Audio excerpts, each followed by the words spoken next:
20년 동안 열심히 회사에 다녔어요. 근데 이제 회사를 나오게 됐습니다. 회사를 나오면서 이제 무엇을 해야 될까? 이제 앞날을 생각하면서 준비를 이것저것 이제 하기 시작했어요. 그러다가 식당을 차려야 되겠다 생각을 하고 아내와 함께 식당을 준비합니다. 어떤 식당이 좋을까? 이것저것 찾아보고 요즘 트렌드는 뭘까? 분석도 해보고 그래서 여기저기 찾아보다가 아 고깃집을 해야 되겠다. 그래서 고깃집을 준비를 잘 했어요. 근데 고깃집을 어떻게 하면 잘할까? 정말 유명한 집을 찾아가서 고깃집을 잘하는 운영을 배우기 시작합니다. 그래서 한 달, 두 달 동안 돈도 받지 않고 가서 열심히 배우고 또 거기에서 봉사도 하고 그러면서 준비를 잘 했어요. 노하우도 전수를 받고 그래서 퇴직할 때 받은 퇴직금을 갖고 모두 다 투자하고 은행에서 대출도 받고 해서 준비를 잘 해가지고 드디어 사업장 이제 고깃집을 오픈하게 되었습니다. 얼마나 가슴이 벅차겠습니까? 잘 되었으면 좋겠다는 마음들을 갖고 새로운 제2의 인생을 시작하는 겁니다. 20년 넘게 다녔던 그 회사를 내려놨다는 것은 자기의 전 인생을 바친 것을 내려놓고 마지막 인생을 투자한 것이었어요. 그런데 두둥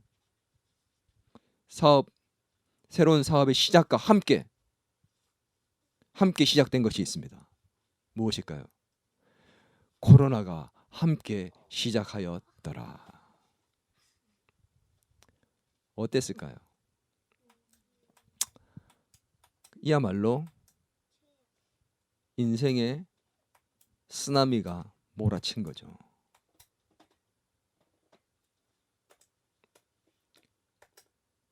열심히 목회를 준비하고 많은 사람들의 기도와 응원과 준비 가운데 오랫동안 기도하고 그렇게 교회를 개척했습니다. 주님께서 함께 하여 주실 거라고 믿고 정말 굳은 마음을 갖고 교회를 시작했습니다. 근데 함께 하기 시작한 것이 있었습니다. 무엇일까요? 코로나. 교회를 개척하자마자 코로나가 함께 시작되어서 전도할 수도 없는 상황이 돼버리고 예배를 같이 드릴 수도 없는 상황이 돼버렸습니다. 심지어 교회 간판도 걸지 못하게 만드는 상황이 왔습니다. 그래서 교회를 후원회식으로 했던 교회가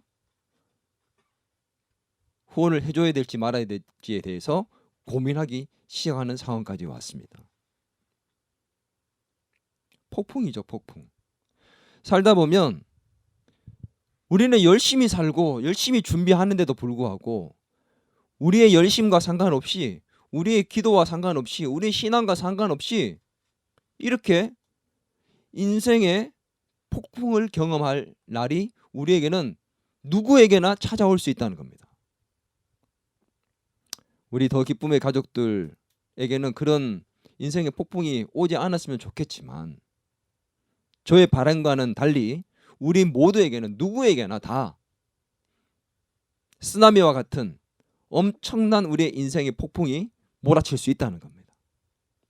그러면 이런 상황 속에 있을 때 우리는 주저앉아야 될까요? 근데 내가 손을 쓸 수도 없어요. 코로나 어떻게? 손 쓸 방법이 없어요. 거리두기를 두고 사회적 격리가 일어나는 이 상황에서 코로나를 내 힘으로 막을 수가 없어요. 사회의 법을 내가 바꿀 수가 없어요. 그러면 그냥 주저앉아서 망해야 합니까? 이럴 때 정말 열심히 땀 흘려 고생하며 잠자지 않고 새벽마다 일어나서 고생하면서 그렇게 살아서 돈을 쓰지 않고 모으고 그렇게 아끼면서 살고 해서 이제 어느 정도 내 집도 마련하고 자녀들도 시집장가 보내고 안정적인 삶을 살려고 하는데 덜컥 암이 찾아옵니다. 이제 안정적으로 살려고 하니까 고생 다 하고 이제 안정적으로 살려고 하니까 암이 왔어요. 나의 생각과 나의 의지와 상관없이, 나의 노력과 상관없이, 기도와 신앙에 상관없이 우리의 삶에는 그런 폭풍이 찾아올 수 있다는 거죠. 우리가 살면서 누구나 다 겪을 수 있습니다. 그럴 때 우리는 어떻게 그 어려움을 해결할 수 있고, 우리는 어떤 삶의 자세와 신앙의 자세를 가지고 그 폭풍을 대해야 할까? 오늘 이 말씀은 그것을 우리에게 가르쳐 주고 있습니다. 갈릴리 바다, 갈릴리 호수인데 너무 크다 보니까 그 당시의 사람들은 바다라고 생각을 했습니다. 근데 이 바다는 헬몬산에서, 높은 헬몬산에서부터 눈이 덮여져 있는 거기에서 내려오는 찬 기운과 이 바다의 따뜻한 이 아열대성 그 더운 기운이 만나서 부딪히다 보면 갑작스러운 폭풍들이 돌발적으로 일어나는 것들이 굉장히 많은 바다였어요. 찬 기운과 따뜻한 기운이 부딪히다 보면 이런 폭풍이 갑자기 일어납니다. 회오리 바람처럼 엄청난 폭풍들이 일어나는 거죠.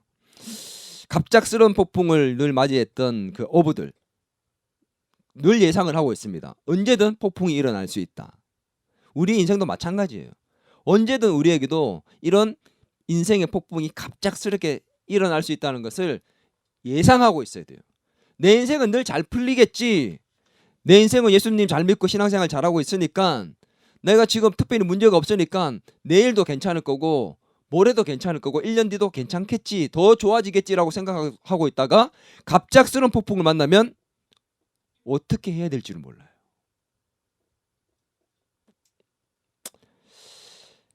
오늘 본문의 제자들도 갈릴리 바다에서 폭풍을 만나게 됩니다.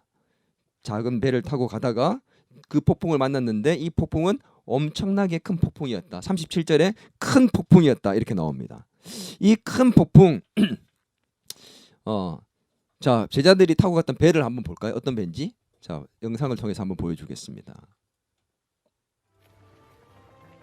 Going on from there, he saw two other brothers, James, son of Zebedee, and his brother John. 보이죠? 자, And immediately 이 정도 they left the 크기에 boat and their 우리가 fathers. 생각하는 엄청나게 큰 배가 아니라 많이 타봐야 20명이 탈 수 없는 정도의 그런 배입니다. 이런 배를 타고 가는데 사진으로 한번 보여줄래요? 자, 요게 이제 복원해 놓은 그 지저스 보트라는, 뭐 정확하게 이게 맞을지는 모르지만 그 당시에 이제 배를 타왔던 그런 배다 이렇게 얘기를 합니다. 원래 예수님이 탔던 지저스 보트라는 것을 보여주는 게 있어요. 한번 보여주세요. 이게 뭐 지저스 보트였다라고 얘기하는데 확인할 길은 없지만 이것이라고 얘기합니다. 예수님이 타고 갔던 배. 근데 이걸 이제 복원했던 게 아까 전에 그런 모습이라 이렇게 얘기를 하죠. 뭐 이 정도 보면 될 것 같고, 자, 저를 보세요. 이런 배를 타고 가는데 엄청난 폭풍, 그냥 폭풍 자체도 엄청난데 아주 큰 폭풍이라고 합니다. 폭풍도 큰 바람과 함께 일어나는 위험한 건데 거기에 큰이라는 단어가 붙었는데 이 큰이라는 단어를 찾아보면 메갈레라는 단어, 메갈레. 이 메갈레가 뭐냐? 메갈레에서 어떤 단어가 파생되었냐면 메가톤이라는 단어가 파생됩니다. 메가톤 알죠? 아이스크림 이름 말고 메가톤. 뭐야 메가톤? 엄청나게 크다는 거잖아. 메가라는 거. 어마어마하게 크다는 거잖아. 그런 폭풍이 휘몰아쳤다. 폭풍이 뭐야? 엄청난 바람이잖아. 비바람이 엄청나게 친다는 거지. 회오리 바람처럼 엄청난 바람이 부르치고 있다. 감당이 안 되는 거야. 그래서 이 어부 출신들이었는데 감당 안 될 정도로 죽을 지경에 이르렀다는 것은 진짜 말도 안 되는 만큼 컸다는 거예요. 근데 오늘 이 메가톤급의 광풍을 만나 죽을 지경이 된 제자들 그 모습 속에 우리가 몇 가지 의문점들이 발생합니다. 첫 번째, 어떤 의문점이 발생하냐? 이 폭풍을 만날 때 그 제자들이 그 갈릴리 바다를 건너가고 있어 만났는데 이 만나는 이 장면 속에 제자들이 거기에 가게 된 이유가 무엇이냐?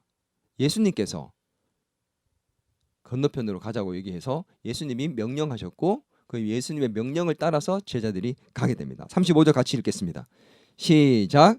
그날 저물 때에 제자들에게 이르시되 우리가 저편으로 건너가자 하시니. 누가 얘기했어요 지금? 예수님께서 제자들에게 우리가 저편으로 건너가자. 예수님이 명령하셨고 예수님의 명령을 따라 제자들은 갈릴리 바다를 건너가고 있었습니다.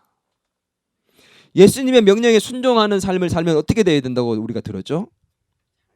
형통해야 돼요. 예수님의 명령에 순종해서 가고 있는데 불구하고 지금 어떤 일이 생겼습니까? 메가톤급의 폭풍을 만났다는 거죠. 우리는 의문이 듭니다. 예수님의 말씀에 순종했는데 왜 메가톤급의 폭풍을 만나느냐? 신앙생활 잘했다고 생각하는데 왜 만났을까? 우리는 불편한 마음이 생겨요. 신앙에. 이거 뭐지? 근데 여기서 그치지 않습니다. 두 번째 의문이 듭니다. 예수님께서 그 배에 함께 계셨어요. 36절 같이 읽습니다. 시작. 그들이 무리를 떠나 예수를 배에 계신 그대로 모시고 가매 다른 배들도 함께 하더니. 예수님이 보내놓고 딴 배로 가신 게 아니라 예수님도 그 배에 같이 계셨습니다. 예수님이 명령하셨고 예수님이 그 배에 함께 계시면 그 배는 폭풍을 안 만나고 있던 폭풍도 멈춰야 되는 게 맞을 것 같은데 없던 폭풍이 생겨서 죽을 지경에 이르렀습니다. 예수님이 명령하시는데도 순종했고 예수님이 함께 계신데도 이런 일이 발생했다는 거죠. 마음이 불편함이 생겨나는 거예요. 왜? 왜 이런 폭풍이 생기는 걸까? 예수님이 가라 하셨고 예수님이 함께 계신데 왜 이런 어려움이 생기는 걸까? 우리 인생이 그렇잖아요. 예수님 말씀에 순종하고 예수님이 함께 하시면 문제가 해결되고 우리는 능력 있게 평안하게 살 수 있을 것 같은데 왜 이럴까? 세 번째 드는 의문이 있습니다.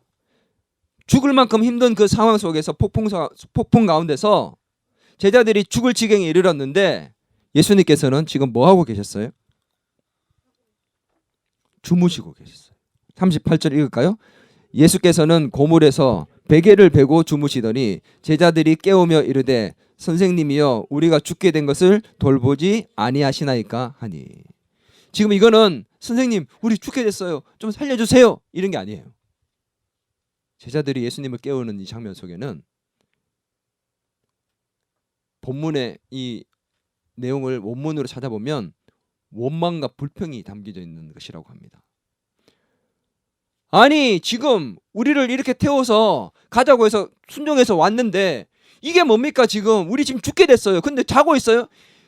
좀 일어나 보세요. 우리 좀 빨리 지금 문제를 해결해 주세요. 예수님에 대해서 원망하고 불평하며 예수님을 깨우고 있는 겁니다. 예수님 도와주세요가 아니에요. 지금 뭐 하는 거예요? 지금 자고 있어요? 잠이 옵니까 지금? 선생님 좀 빨리 일어나서 빨리 좀 해주세요. 지금 이게 뭐예요 이게 지금? 잠이 와요 지금? 왜 지금 우리 문제를 해결해 주지 않습니까? 라고 지금 불평 원만하고 있는 거예요.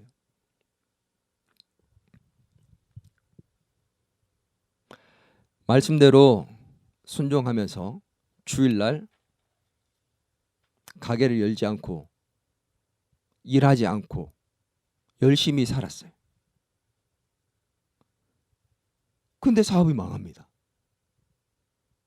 말씀에 순종해서 다른 이웃을 섬기고 남몰래 불우한 이웃도 돕고 교회도 열심히 섬겼는데 난치병에 걸립니다. 자녀가 회사에서 쫓겨나고 자녀가 갑자기 교통사고로 심하게 다치고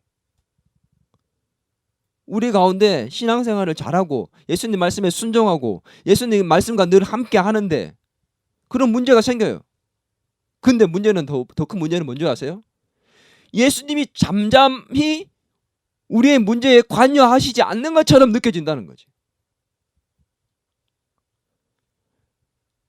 말씀에 순종하지 않고 개망나니처럼 살고 예수님이 함께하지 않는 술이나 먹고 담배 피고 나쁜 짓은 다 하고 거짓말은 그냥 일상이고 음란과 정욕과 인간의 욕심과 야망을 따라서 내 마음대로 살았는데 그런 결과가 주어지면 당연할 수 있겠죠. 근데 말씀에 순종하고 예수님과 함께 하는데 그런 인생의 폭풍을 만났고 그 폭풍 가운데 있는데도 불구하고 예수님이 문제를 해결해 주는 게 아니라 아무리 얘기를 해도 잠잠히 있는 것처럼 느껴진다면 어떨까요 도대체?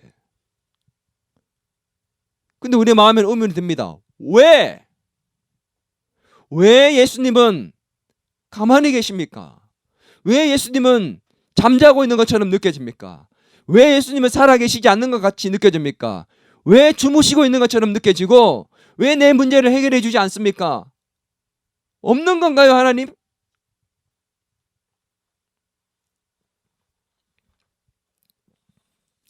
우리의 신앙에 의문이 들고 불편함이 생깁니다. 그런데 생각해 봅시다. 정말 예수님이 계신다. 3단 논법으로 가보자. 예수님이 정말 살아계신다. 그리고 그 예수님이 우리에게 뭔가 명령하셨다. 그래서 그 명령대로 우리가 순종했다. 살아계시고 그 살아계신 분이 우리에게 순종을 시키셨고 우리는 그 말씀을 따라 순종했고 그 예수님이 지금 우리와 함께 계신다. 명령하신 분이 우리와 함께 계신다. 근데 문제가 생겼다. 어떤 문제와 어려움이 생겼는데 그것은 너무 큰 어려움에서 내 힘으로 해결할 수 없다. 그 문제를 해결할 수 없는 상황의 원인의 제공자가 예수님이었다. 자, 그렇다면 마지막 결론은 그 문제로 말미암아 우리는 죽을 것이다. 맞습니까? 마지막 그 문제로 말미암아 어려움으로 말미암아 우리가 해결할 수 없는 문제 때문에 우리는 엎어지고 우리는 죽게 될 것이다. 결론이 맞게 났나요? 아니죠. 예수님이 살아계시고 그 예수님께서 명령하셨고 명령대로 우리는 순종했고 그 예수님이 명령하신 예수님이 순종하는 우리와 함께 계신다.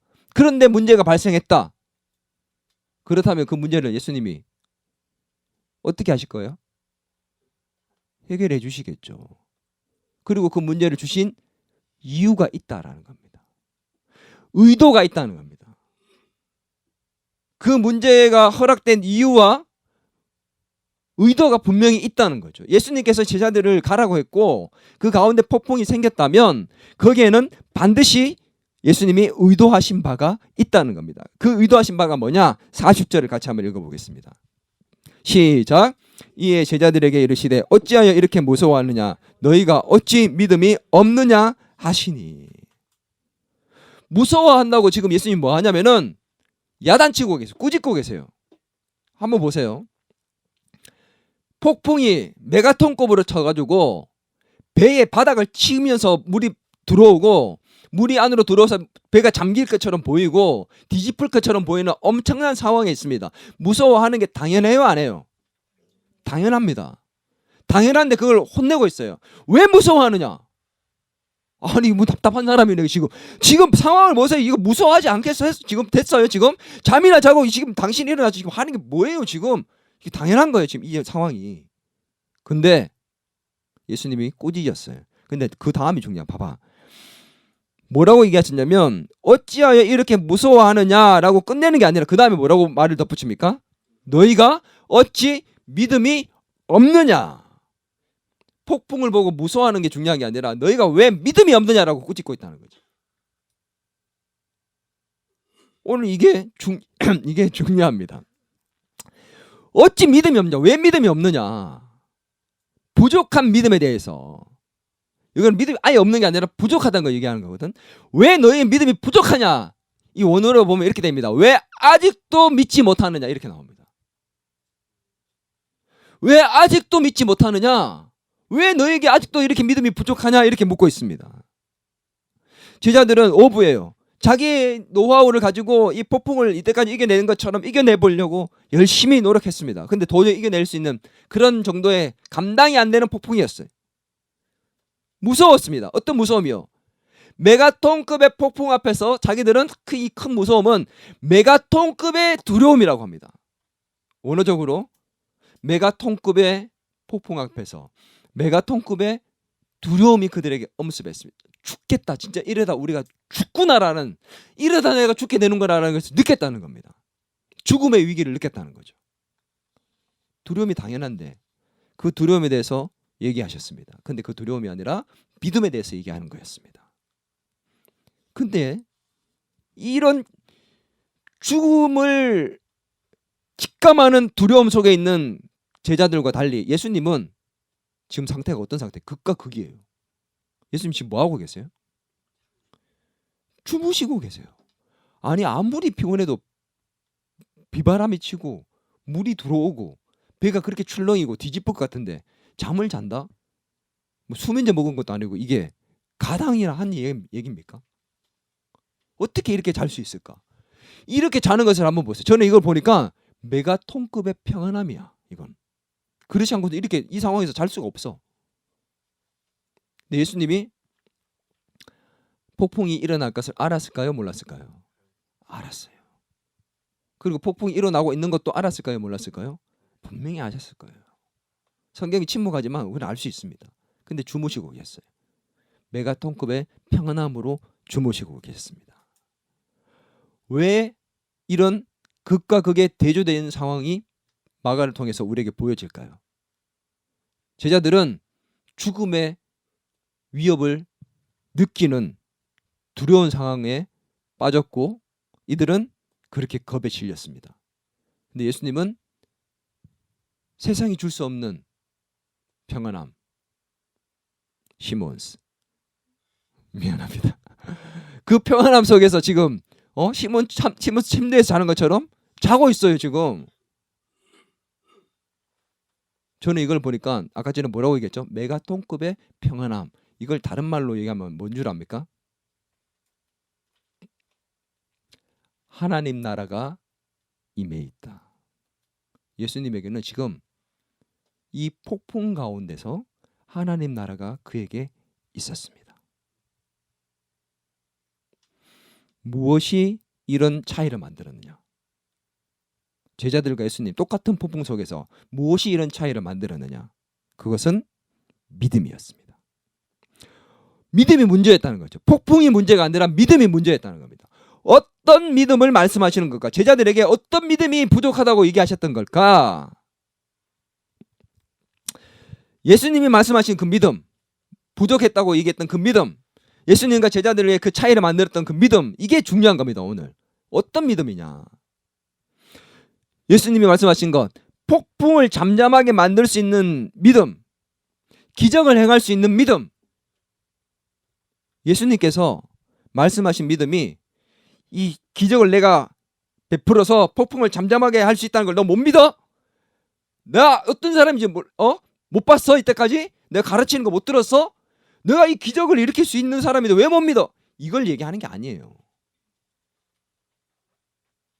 물론 그게 없다고 할 수는 없어요. 그런데 이게 핵심이 아니라는 거죠. 자, 오늘 본문 시작의 첫 단어가 뭐예요? 그날. 그날이 어떤 날입니까?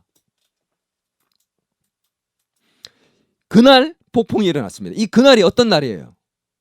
그 앞에 있는 내용을 보면 돼요. 지난주 우리가 어떤 일이 있었어요? 지난주, 지지난주 어떤 일이? 예수님께서 가르치셨어요. 배 위에서 가르치셨어요. 사람들을. 제자들과 사람들을 가르쳤습니다. 뭐에 대해서 가르쳤습니까? 하나님 나라에 대해서 비유로 가르치고 설명하셨어요. 보이지 않지만 자랄 것이다. 곧 드러나게 될 것이다. 반드시 열매 맺게 될 것이다. 자라는 것처럼 보이지 않지만 반드시 자라 있을 것이다. 그 말씀을 들으면서 하나님 나라의 말씀을 들으면서 정말 우리가 이런 하나님의 가족으로서 하나님 나라에 살 수 있구나 생각했어요. 근데 폭풍이 일어나니까 그 말씀은 싹 사라졌습니다.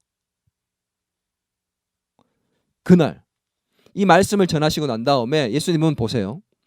예수님은 가르치시고 난 다음에 항상 뭘 했다고요? 그 가르침에 대해서 가르침이 진실이다. 진리라는 것을 가르쳐 주기 위해서 말씀해 주기 위해서 가르친 것에 대해서 행동으로 기적으로 베풀어 주셨죠. 보여주셨죠.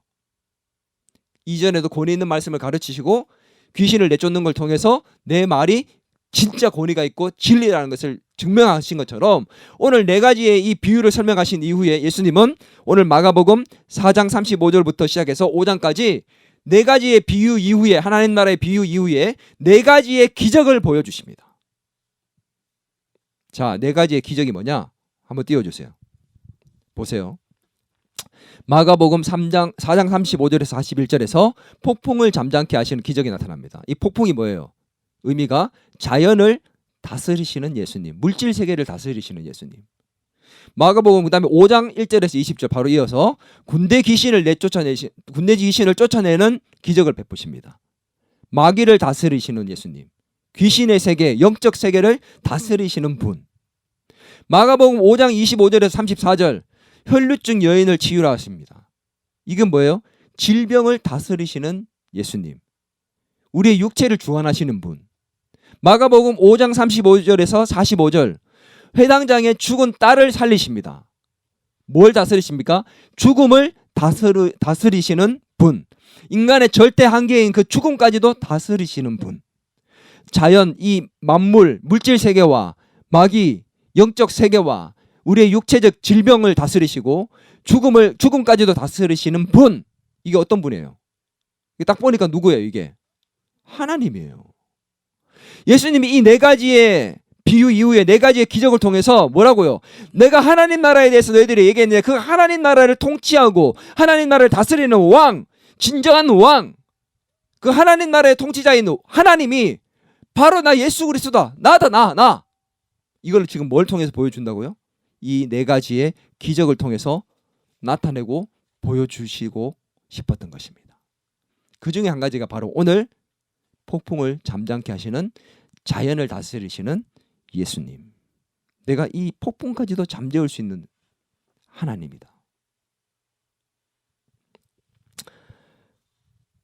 제자들은 예수님을 하나님이라고 믿고 인정하지 못했습니다. 어느 정도 그럴 수도 있겠다 생각했겠지만 믿지 못했어요. 그래서 제자들이 뭐라고 얘기합니까? 41절에 같이 한번 읽을까요? 그들이 심히 두려워하여 서로 말하되 그가 누구이기에 바람과 바다도 순종하는가.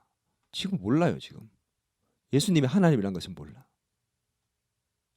창세기 1장에서 예수님이 천지 만물을 만드십니다. 뭘 가지고 만드셨죠? 말씀하시니 가라사대 말씀으로 천지와 만물을 만드셨어요. 구약에는 보면 자연을 다스리시는 분, 바다를 다스리시고 자연 만물을 통치하시고 다스리는 분은 하나님밖에 없다고 구약 성경 끊임없이 얘기했습니다. 근데 그 예수님께서 바다를, 폭풍을 가리켜서 뭐라고 했습니까? 잠잠하라, 고요하라, 꾸짖고 말씀하셨어요. 어떻게 뭐 조치를 취한 게 아니에요. 폭풍 가운데 핵폭탄을 터뜨려가지고 맞작전을 일으켜가지고 폭풍을 잠재운 게 아니에요. 말씀으로 잠잠해, 조용히 해 준서, 이렇게 얘기한 것처럼, 사람한테 얘기하는 것처럼 잠잠해 그렇게 말씀으로 했더니 잠잠해져 버렸다는 거지. 엄청나게 놀랄 일을 얘기해도 절대 놀라지 않는 엄청난 믿음의 우리 더 기쁨의 가족들. 메가톤급의 폭풍을 향해서 봐봐, 지금 폭풍이 막 일어나는데 내가 폭풍 잠잠하지 않을래? 잠잠하라고 얘기했더니 갑자기 폭풍이 잠잠해졌어. 그럼 어떻게 했냐 이게 지금. 얼마나 놀랐겠어. 말씀으로 천지 만물을 만드신 그 하나님이 지금 예수님이 말씀으로 자연 만물을 통치하시는 걸 보여주면서 뭘 보여주고 있습니까? 내가 바로 하나님이다. 창조의 하나님이라는 것을 보여주시는 거죠. 자연 만물을 다스리신다고 본다면 예수님께서는 오늘 우리 인생사에 있는 모든 문제도 다스리시고 있다는 것을 믿어야 합니다. 아멘. 하나님이에요. 예수님은 바람과 바다만 다스리시는 분이 아니에요. 이 물질 세계를 통치하시고 다스리시는 권한이 그에게 주어졌다고 성경은 얘기합니다. 하늘과 땅의 모든 권세를 내게 주는다. 예수님께서 우리를 통치하시지만 우리의 삶의 모든 문제도 다스릴 수 있는 분이라는 사실을 믿어야 됩니다. 아멘. 오늘 이 본문을 통해서 우리에게 보여주십니다. 내가 하나님이다. 인생의 너의 모든 문제, 메가톤급 그 이상의 메가톤 할아버지급의 문제가 온다 할지라도 폭풍이 몰아쳐도 해결할 수 있다. 말씀으로 문제를 잠재울 수가 있다라는 겁니다. 아멘. 코로나 아니라 코로나 그 아버지가 찾아와도 잠재우는 거예요. 코로나야 가라. 가는 거지 그냥. 내가 얘기했죠. 예수님께서 하나님께서 일반 은총 가운데 질병을 잠재우고 있습니다. 잡고 계세요. 이렇게. 지금 여기 봐요. 세균들이 있어요, 없어요? 있어요. 보이지 않습니다. 그러나 있습니다. 근데 우리가 뭐 단순히 면역이 있기 때문에 이긴다고 할 수 있지만 하나님께서 잡고 계세요. 근데 이거를 손을 놓는 순간 한 부분만 손가락만 이쪽 살짝 딱 건드리면 코로나가 확 퍼지는 거야. 지금 엄지손가락 하나 딱 들면 뭐가 터질지 몰라요. 인간은 하나님이 만드시는 태풍 하나도 마음대로 할 수 없는 게 연약한 존재입니다. 코로나 하나 풀어보니까 세계가 지금 들썩이잖아. 그런 하나님께서 우리의 인생을 잡고 계십니다. 오디션? 하나님이 하시려면 순식간에도 할 수 있어. 너 믿니? 그 믿음이 있느냐고 묻는 거야 지금. 내가 하나님이란 걸 너 믿어? 왜 아직도 믿지 못하느냐? 우피디 너의 인생 내가 다스리고 통치하고 있다. 왜 아직도 믿지 못하느냐? 그 질문이 오늘 우리에게 던져지고 있는 거죠.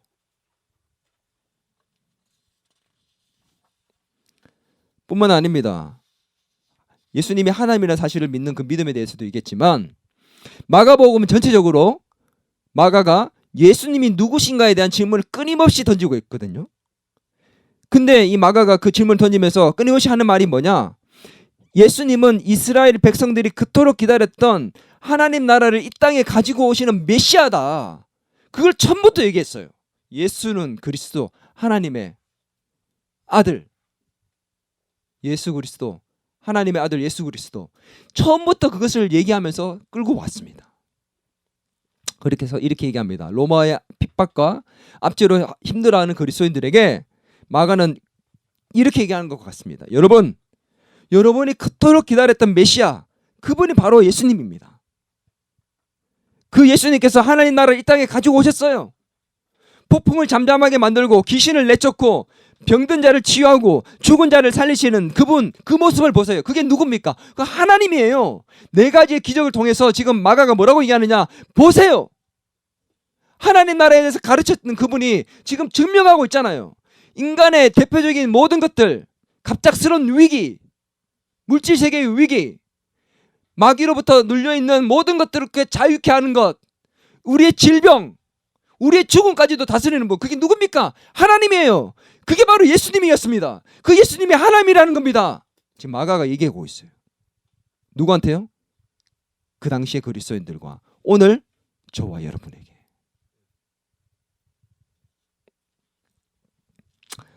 2000년 전 인간의 몸을 입고 이 땅에 오신 예수님께서 하나님 나라를 가지고 오셨습니다.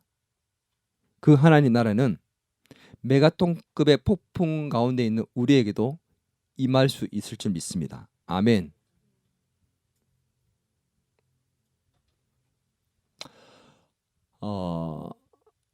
예수님께서 제자들에게 왜 믿음이 아직도 없느냐라고 얘기할 때 그 믿음은 하나님에 대한 믿음, 창조주 하나님으로서의 믿음, 그리고 이 땅에 하나님 나라를 가지고 오는 메시아로서의 그 믿음, 그리고 오늘 제가 이 말씀 속에서 찾은 정말 너무도 중요한 예수님이 그토록 말씀하고 싶은 믿음에 대해서 마지막으로 나누고 싶어요.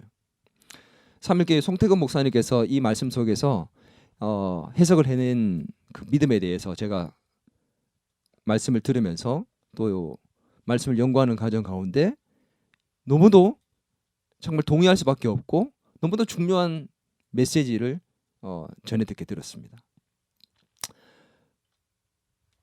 예수님께서 지금 말씀하시고 싶은 그 믿음에서 이 창조주 하나님으로서 그리고 이 땅에 하나님의 나라를 가지고 오는 메시아로서의 그 믿음에 대해서 제자들에게 말씀하시고 싶었고, 또 한 가지는 뭐냐면, 또 한번 따라할까요? 예수님의 믿음. 예수님을 믿는 우리의 믿음이에요. 예수님을 우리가 굳게 믿고 붙드는 믿음은 내가 믿는 믿음이야. 근데 지금 예수님은 예수님의 믿음을 우리가 가지기를 원하십니다. 예수님과 제자들의 가장 큰 문제의 차이점은 뭐였냐면 바로 믿음의 차이였어요. 제자들은 믿음이 없었어요. 근데 예수님은 믿음이 있었습니다. 어떤 믿음이 있었느냐? 이 폭풍 가운데서도 하나님이 나를 지켜주시고 우리 제자들도 지켜주시고 지키시고 건지시고 해결해 주실 것이라는 믿음. 이 믿음이 아니에요. 제자들은 예수님이 함께 계시는 거 그렇게 믿어야 되겠죠. 근데 예수님이 가지고 계신 믿음은 어떤 믿음이냐면 하나님께서 자신을 지켜주시고 이 문제를 해결해 줄 것이라는 믿음을 갖는 그런 믿음이 아닙니다. 예수님은 누구예요? 하나님이에요.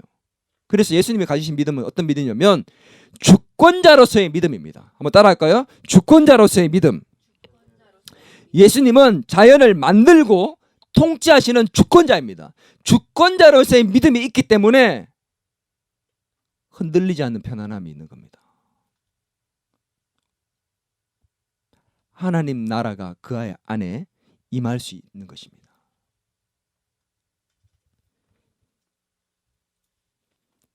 우리는 이 믿음을 가질 수는 없어요. 주권자의 믿음을 우리가 가질 수 있습니까? 우리는 주권자가 아닌데?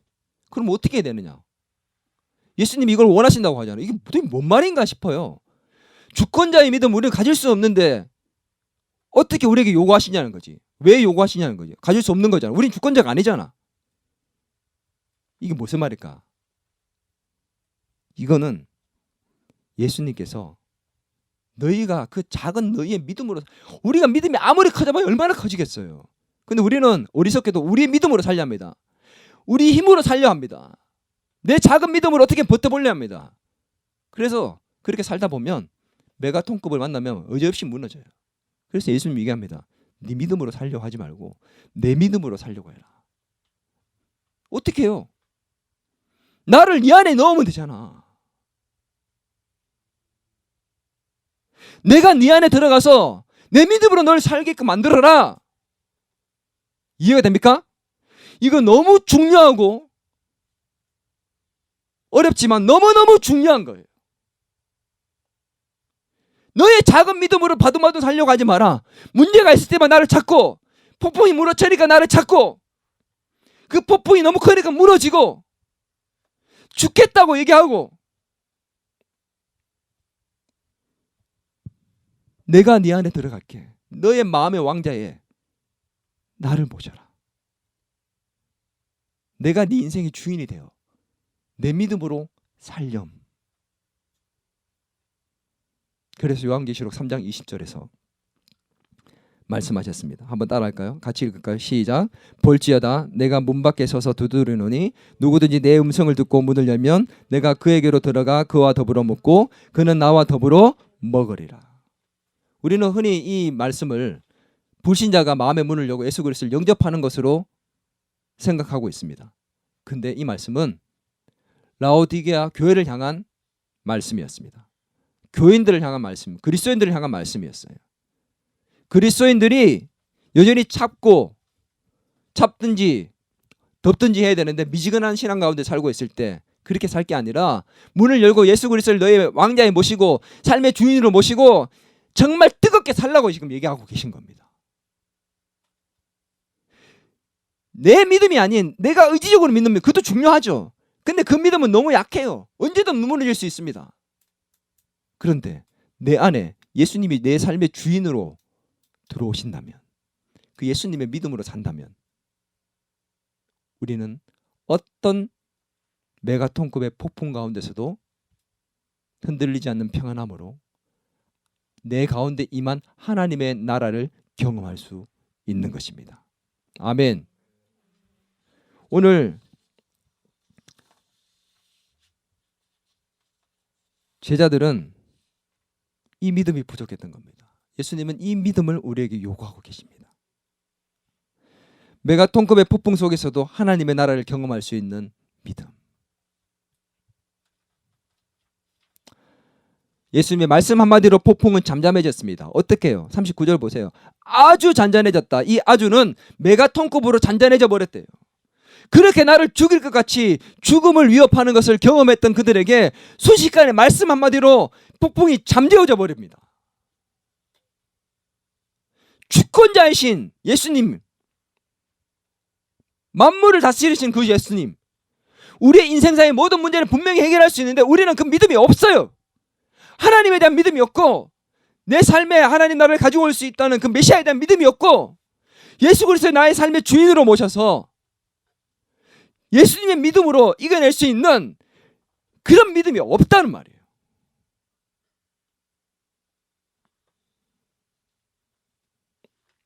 그들이 이 예수님이 폭풍을 잠잠케 하는 모습을 보는 가운데 하나님을 만나게 됩니다. 내가 하나님이라는 것을 이 폭풍을 잠재우는 것을 통해서 직접 그들에게 가르쳐 주셨고 보여주시고 계시하셨습니다. 그들은 그것을 깨닫게 됩니다. 어떻게 알 수 있냐고요?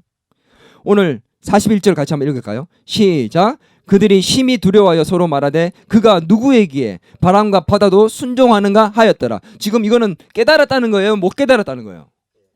예? 깨달았다는 거예요? 못 깨달았다는 거예요? 이 말씀 그대로 볼 때는 그가 누구이기에, 누구지 이거? 뭐지? 못 깨달은 것처럼 보입니다. 그죠? 근데 그의 말씀에 앞에 뭐라고 합니까? 심히 두려워하여. 이 단어가 어떤 단어냐면 어떤 환경 앞에서 무서워서 벌벌 떨고 있다는 단어가 아니에요. 41절이 아닌 그 40절의 말씀에, 그 앞전인 40절에 보면은 똑같이 뭐라고 나옵니까? 무서워하다는 단어가 나옵니다. 근데 이 무서워하다는 단어는 환경 앞에서 벌벌 떠는 무서워하다는 단어입니다. 데이로이라는 환경 앞에서 무서워하는 단어입니다. 근데 그 다음 절에 나오는 이 두려워하다는 단어는 뭐냐? 포본이라는 환경이 아닌 하나님 앞에서의 두려움을 얘기합니다. 성경에서 두려워하다고 얘기할 때 두 단어가 나오는데 바로 이 단어는 41절의 단어는 하나님을 만났을 때의 두려움. 베드로가 예수님의 그 기적을 경험하고 난 다음에 두려워서 나를 떠나서서 얘기할 때는 하나님을 만나는 자의 두려움, 포본임이에요. 제자들은 폭풍을 잠잠케 하시는 예수님을 통해서 하나님의 두려움을 경험하게 됩니다.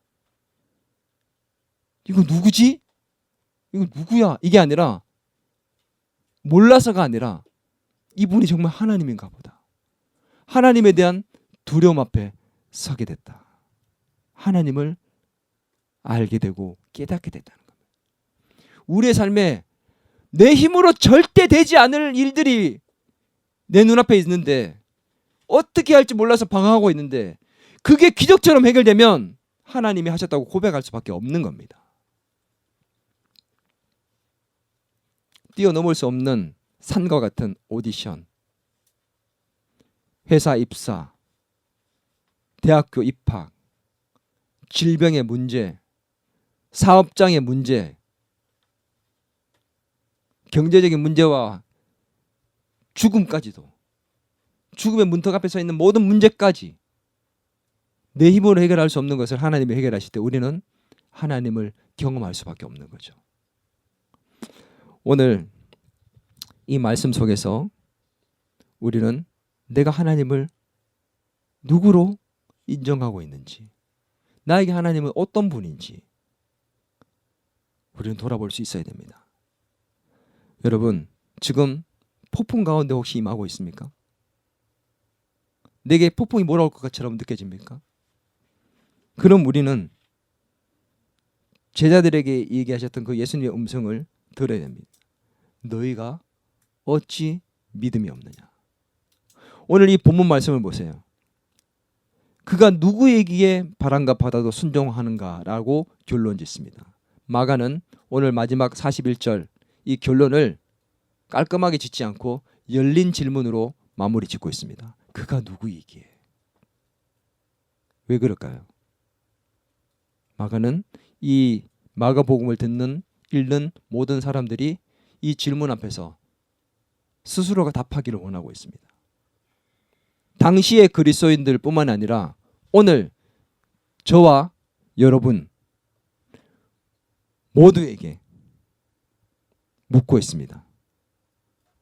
그가 누구이기에? 나에게 예수님은 누구입니까? 마가는 열린 질문으로 오늘 이 본문을 마감하고 있습니다.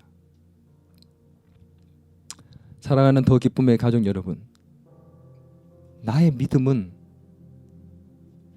정말 예수님이 나의 인생사의 모든 문제를 해결할 수 있는 하나님이시다.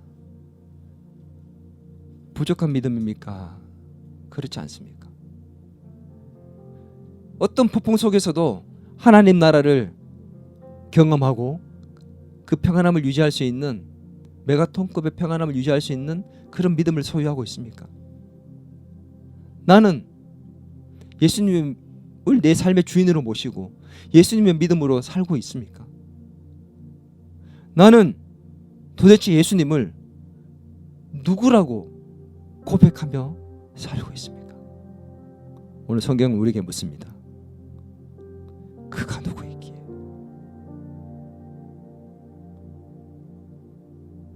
같이 한번 기도할까요?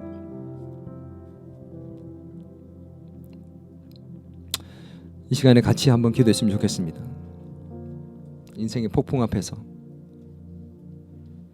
내 힘으로 해결할 수 없는 수많은 산과 어려움들 앞에서 우리는 주저앉습니까? 죽겠다고 원망하며 불평하고 있습니까? 아니면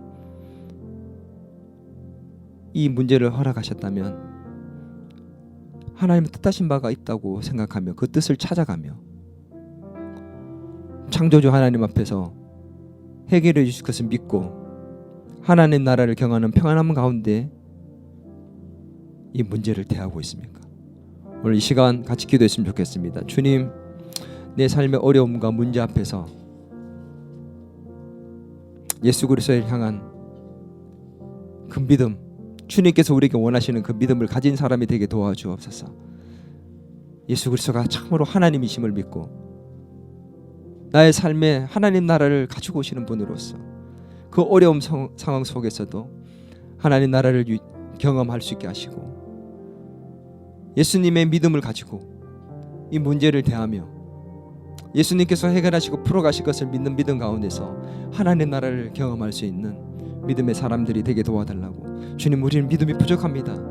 주님의 믿음으로 살 수 있도록 내 마음을 문에 열립니다. 주님, 내게 들어오셔서 내 삶의 주인이 되어주시고 내 믿음의 주인이 되어 주옵소서.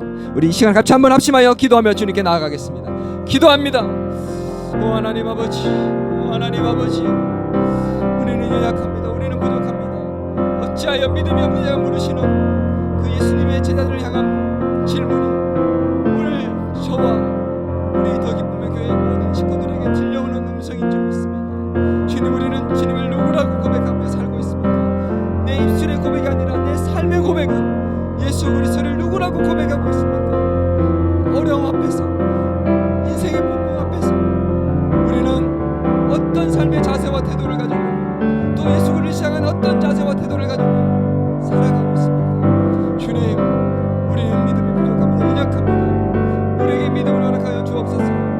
주님, 우리에게 들어오셔서 내 삶의 주인이 되어주시고 내 믿음의 주인이 되어주셔서 주님의 믿음으로, 예수님의 믿음으로 살게 도와주시고 예수님의 주권자의 믿음 때문에 우리가 어떤 환경의 어려움 속에서도 메가톤급의 그 폭풍 가운데서도 하나님의 나라를 경험하며 유지하며 살 수 있는 자들이 되게 도와주시기를 간절히 소망합니다. 흔들리지 않는 평안함과 하나님의 나라를 통하여 정말 우리 가운데 주님이 주시는 평안과 기쁨이 넘칠 수 있도록 도와주옵소서. 하나님, 환경의 문제가 아니라 우리의 믿음이 문제입니다. 주님, 우리를 주님의 믿음으로 세워주옵소서. 주님, 허락하여 주옵소서. 주님, 도와주시옵소서.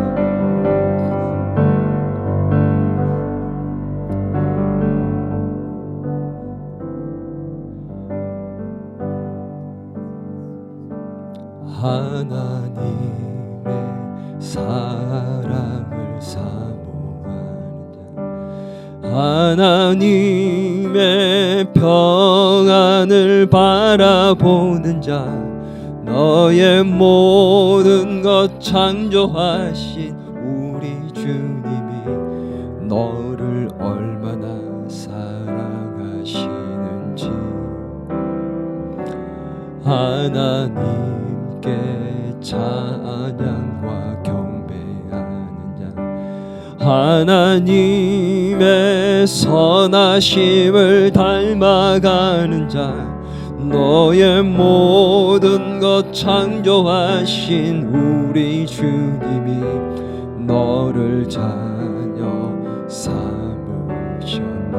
하나님의 사랑의 눈으로, 하나님 사랑의 눈으로 너를 어느 때나 바라보시고,